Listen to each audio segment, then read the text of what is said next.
Susipažinkite su Stasiu Uktveriu, specializuoto, modernizuoto ir našaus ūkio savininku. Kartu su žmona Regina vyras valdo net 400 hektarų dydžio ūkį, kurio specializacija – augalininkystė.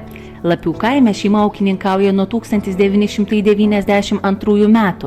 Augina kviečius, miežius, žirnius, pupas ir rapsus.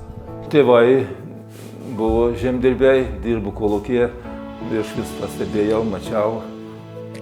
Tai buvo, man patiko, kaip sugriuvo kolūkiai, taip ir prasidėjo tie man darbai. Buvo laisvų žemė, apžėlusi, kai reikėjo noro, technikos. Sunkiausias metas vystant ūkio veiklą, pasak ūkininko, prasideda tada, kai reikia nuimti derlių. Darbo tiek, kad suktis vos spėja visa šeima, giminaičiai, samdomi darbuotojai. Pagalbos ranką ištiesia ir kaimynai.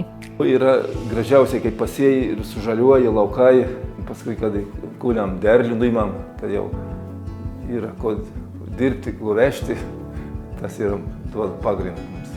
Augalininkystė ne vienintelis Stasio užsiėmimas. Vyras užsiema ir mėgėjišką bitininkystę.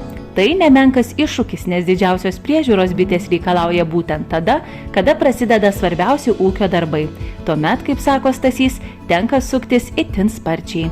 Ūkininkas taip pat priklauso Klaipėdos rajono ūkininkų sąjungai, yra jos narys. Stasys itin domisi naujovėmis, prižiūri savo pasėlius, atlieka dirvožemio tyrimus.